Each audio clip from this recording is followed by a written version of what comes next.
January 22, 1943, a young second lieutenant named John B. George crouched in the ruined coconut groves west of Point Cruz on Guadalcanal. Around him, American squads bled from unseen bullets. In 72 hours, Japanese snipers had cut down 14 men. Officers scoffed at the polished bolt-action hunting rifle he'd unpacked from a trunk, a Winchester Model 70 with a Lyman Alaskan scope, the kind of mail-order sporting rifle sailors and hunters prized back home. What followed over the next 4 days didn't feel like doctrine. It felt like marksmanship from a different era, and it changed how men fought sniper duels in the Pacific. The story opens not with strategy memos or generals' meetings, but with a single rifle and a stubborn belief. John B. George was not an ordnance expert. He was a pre-war competition shooter and hunter from Illinois who joined the 132nd Infantry. When the Americans relieved the Marines on Guadalcanal late in December 1942, George and his battalion moved into a maze of ridges and jungle named Mount Austin and Point Cruz. Japanese snipers, using concealment and patience, were exacting a deadly toll. George unpacked his personal Winchester Model 70, a bolt-action prized by sportsmen, and, against orders and the teasing of fellow officers who called it a mail-order sweetheart, chose precision over rate of fire. This scene promises to explain, in documentary detail, how individual marksmanship challenged modern doctrine in the Pacific. Guadalcanal's jungle was not a static battlefield. It was a claustrophobic world that turned even short distances into deadly runs. Thick buttress roots, towering trees, and a roof of leaves turned sound into rumor and sight into betrayal. Japanese riflemen, many armed with excellent bolt-action rifles and trained in concealment, milted into the foliage and picked off sentries, scouts, and patrols. The battalion's standard issue was the M1 Garand, a revolutionary semi-automatic with an 8-round en-bloc clip that offered volume of fire. Commanders favored it, but in the coconut groves around Point Cruz, speed sometimes meant empty cartridges and wasted shots. George, who had honed trigger control in matches back home, argued quietly that a well-sighted bolt action could outmatch hurried semi-auto fire when a single perfectly placed shot counted. Fellow officers worried about logistics, doctrine, and the safety of permitting personal arms in combat. On the morning of January 22, 1943, George crawled to an observation point near Point Cruz. He had no confirmed kills as an officer. What he did have was absolute confidence in grouping and sighting, the skills of a pre-war competitive shooter. Using a Lyman Alaskan-style scope on the Model 70, he waited. Sniper duels are slow, patient wars of detection. The hunter watches for the smallest human imperfection, a flash of cloth, the slope of a shoulder, the rhythm of a breath. George's first successful shot that day was not cinematic. The enemy presented a brief aperture between palms, and the bullet found its mark. Word moved. Men who'd mocked his toy began to listen. It was a single hit, surgical and silent, but it proved a point about precision under pressure. Sniper work in the jungle was less Hollywood than chess. Slow, methodical, and shaped by small environmental cues. George taught men to read the canopy, a sudden bird flush, a line of nettled leaves, the irregular shadow that meant someone had shifted position.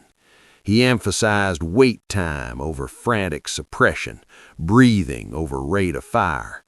The Model 70's bolt action demanded deliberate reloads, but its inherent mechanical lockup and barrel harmonics meant groups at 300 yards were tighter than many rushed Garand shots, especially when a shooter used a quality-mounted scope to resolve tiny aiming errors. Those subtleties turned a single soldier into an instrument of concealment and counter-detection.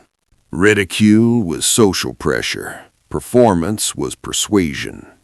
Officers and NCOs who had joked about George's mail-order sweetheart watched as his careful shots removed the Japanese threat around Point Cruz. That shift changed patrol planning. Platoon leaders began to protect and exploit observation posts, to assign watching roles to men who could steady a rifle and call precise adjustments. The change wasn't doctrinal at headquarters, it was local, tactical, and contagious.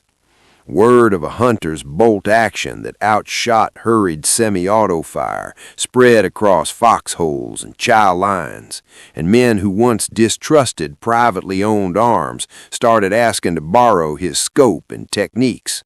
The M1 Garand was rightly celebrated. It gave GIs rapid follow-up shots and battlefield volume that changed infantry tactics. But the Pacific's close, layered foliage sometimes turned that advantage into a liability. Quick shots wasted on rustling leaves could empty clips with little effect. What George's story highlights is not the failure of the Garand, but the complementarity of tools. A disciplined marksman with a precision bolt action and a scope could deliver one decisive strike where automatic fire could not. The Army would later formalize scooped sniper variations of service rifles, but in early 1943, the Model 70 filled a gap whose existence frontline men already understood. From January 22nd onward, what had been a single demonstration became a series of duels. Japanese riflemen adapted. They shifted positions, set decoys, and used natural funnels. George adapted back. He changed observation points, taught his men to call wind and mirage, and to triangulate likely enemy lanes. Each successful counter-sniper forced the enemy to shorten exposures, which reduced ambush lethality for patrols and sentries. By the fourth day, American patrols reported fewer sudden casualties in zones where George and his trainees operated. Those tactical ripples were local but concrete. More patrols completed missions, fewer men died to unseen shooters, and the battalion started to treat deliberate marksmanship as an asset rather than an eccentricity. Wartime tallies are messy. George's memoir and contemporary reports sometimes differ in precise numbers, kills claimed, times recorded, or locations noted. That's common in frontline narratives. Adrenaline, overlapping reports, and chaos blur specifics. What remains consistent across sources is the effect. George's precision firing altered immediate tactics and inspired others to replicate his methods. Memoirs like Shots Fired in Anger provide granular, first-person detail of technique and atmosphere, even if exact tallies vary between after-action notes and oral recollection. For historians, the book is a valuable primary source that must be read with the usual caution about battlefield memory. George didn't hoard the technique. He drilled squads in breath control, trigger follow-through, and observation cadence. These were not secret formulas, but disciplined skills borrowed from competitive shooting. Learn hold, sight picture, and the patience to wait for a true exposure. Men who once saw the Model 70 as a novelty began to apply its lessons even when they returned to Garands. Longer, aimed, controlled shots, better spotter call pairs, and more deliberate scouting. Those skill transfers, the practical training on the ground, were how a single officer's choices multiplied into a life-saving practice across units. The spread was organic, not bureaucratic. Frontline innovation carried the day. Japanese riflemen in the Solomons were experienced and adaptive. Facing counter-snipers, they shortened exposures and increased use of camouflage and decoy positions. The change in enemy behavior is a form of corroboration. If one side's casualties drop after a tactical shift by the other, something measurable has occurred. Japanese doctrine favored concealment and methodical firing. They were not reliant on semi-automatics in the same way Allied forces were. Facing precise, patient marksmen forced them to alter patrol windows and to be more cautious, indirectly easing pressure on American patrol corridors and sentry lines. Those shifts, though subtle, altered daily risk calculus for frontline units. Institutional change is slow. The formal adoption of scoped sniper systems for U.S. forces, including scoped Garand variants, came later and followed broader evaluations. But frontline practice often precedes manuals. The lessons from small unit improvisations inform training syllabi and commanders' appreciation of marksmanship. George's career as a competitive shooter and his later writings helped publicize those lessons beyond his battalion.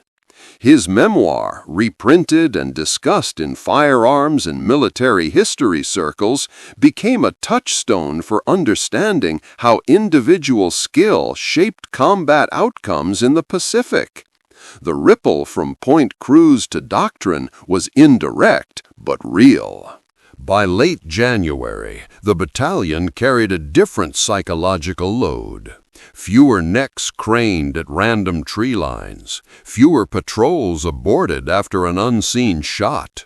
Rumors, some exaggerated, flew, of a man who could pick out a hidden silhouette at 300 yards, of a civilian rifle that made soldiers safer.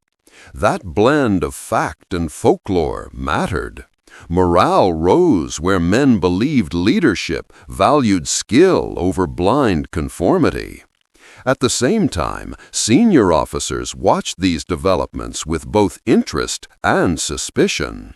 The turning point would come when a coordinated enemy ambush tested whether George's methods could scale beyond isolated duels into a defensive doctrine for whole companies.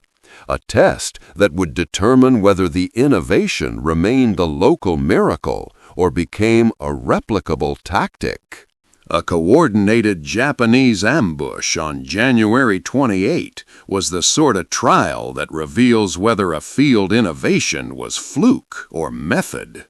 Patrol reports describe overlapping fields of fire and baited approaches intended to draw out counter-snipers. George's group found itself facing multiple sudden exposures in different gullies, not single isolated targets, but a networked problem. The test required more than a steady trigger finger. It demanded spotter teams, rapid target discrimination, and movement discipline so that one man's shot didn't reveal another's position. George repositioned more often, paired men as shooter-spotter, and began to teach instant concealment drills between shots. The action that day proved the method could scale from isolated duels into coordinated defensive tactics when paired with disciplined small unit procedures. Heroic narratives can flatten nuance. After-action reports and George's memoir sometimes differ on exact tallies of enemy snipers engaged during the Point Cruz actions. Fog, adrenaline, and overlapping witness accounts produce variance.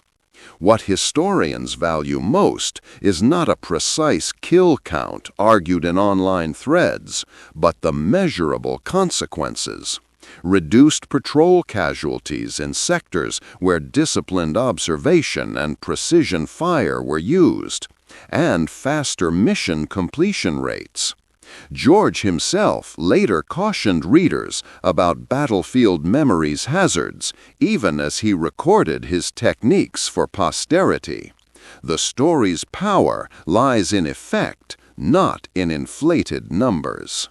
One clear tactical innovation that came out of those days was institutionalized within squads, even without a headquarters memo, the spotter-shooter pair. Borrowed from hunting and competition, the pair's job was mutual support. The spotter called wind, shadows, and movement, while the shooter read the sights and held follow-through. This allowed the bolt-action's slower cadence to be an advantage rather than a hindrance. One precise hit, directed by a trained observer, neutralized a threat without wasting precious ammunition. These pairs proved easier to teach than complex doctrines and spread rapidly between platoons because their results were immediately visible on patrol reports. Culture in combat forms on the ground. The Model 70, once a private treasure, became, in pockets, a symbol of practical ingenuity. Men who'd once mocked personal arms began to value accurate shooters and to seek out any gear that improved observation and accuracy. That cultural shift did not immediately rewrite procurement lists, but it softened resistance to scoped rifles and to the instructional value of civilian marksmanship techniques. Over time, this small change in attitude helped create a receptive environment for later formal sniper training and for the military's eventual acceptance of purpose-built sniper systems. The emergence of localized practice into institutional acceptance is slow, but Point Cruz is an example of its first steps. By the fourth day, the measure of success was in day-to-day survival. Patrols that had been curtailed or rerouted because of sniper presence moved more confidently through sectors covered by George's teams. Surprise casualty reports fell in those lanes. Sentries could perform their rounds with less fatal interruption. The climax is not a single cinematic showdown, but a cumulative operational shift. The enemy's willingness to show themselves in short, deadly bursts decreased. American patrols completed reconnaissance and supply moves with fewer interruptions, and the battalion's tempo increased. Those tactical gains are what make the Point Cruz episode important, not because one man won an individual duel after another, but because disciplined precision, spread by training and example, changed immediate survival odds for dozens of men. After the campaign, George's written account, "Shots Fired in Anger," became one artery through which the Point Cruz lessons flowed into civilian and military shooting communities. The Winchester Model 70's reputation as the rifleman's rifle was reinforced by service anecdotes and later by Marine Corps match teams and sniper lore. Though the Army standardized different systems later, the practical lesson endured. Marksmanship, patient observation, and spotter-shooter discipline have battlefield value that equipment alone cannot guarantee. The Model 70's later presence in match and limited military use underlines how civilian craftsmanship and frontline necessity sometimes meet in wartime. The immediate battlefield result was practical and measurable.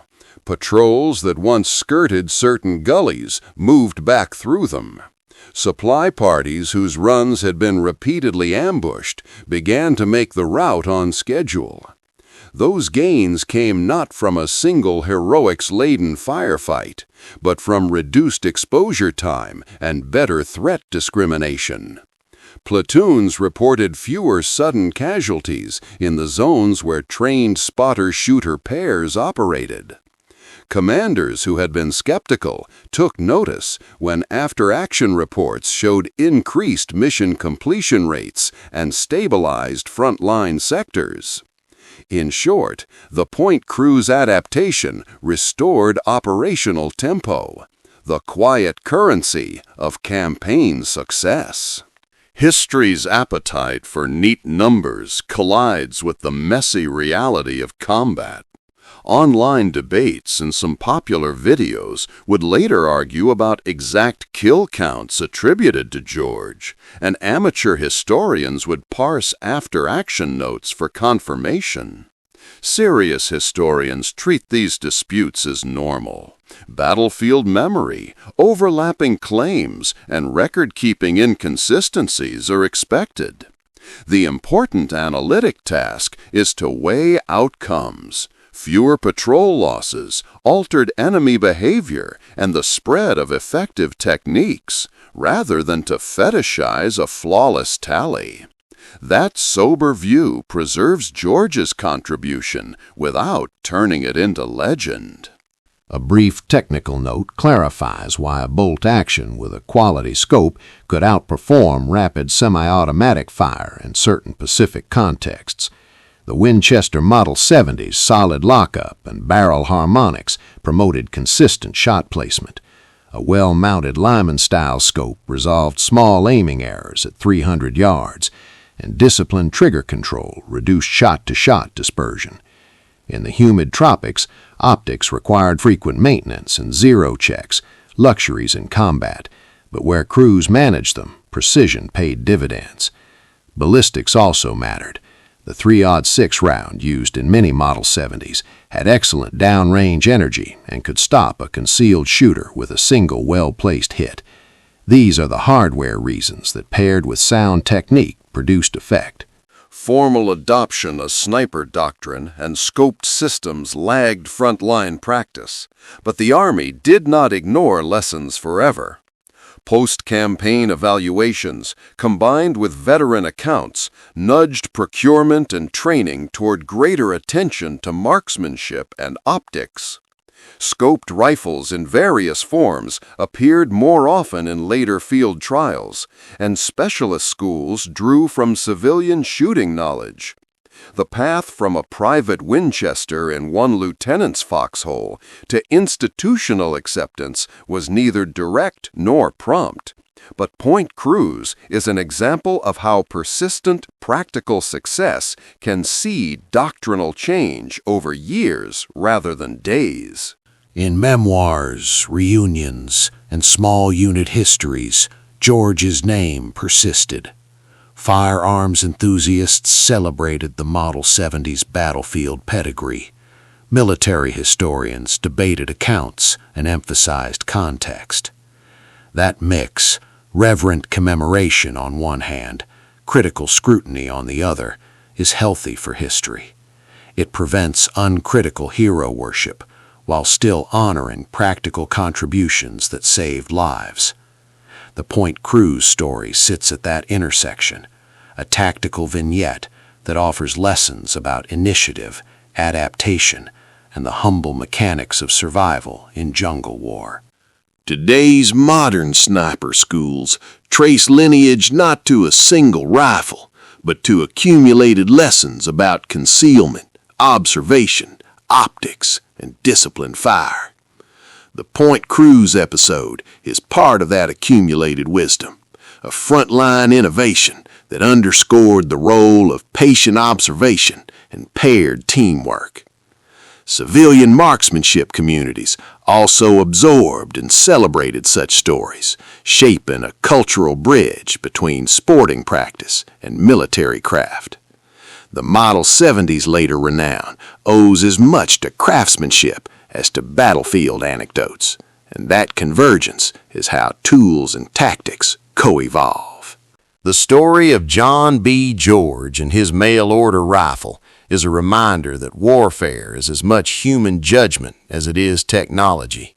A single soldier's skill, patience, and willingness to teach changed outcomes for dozens and seeded lessons that outlived him.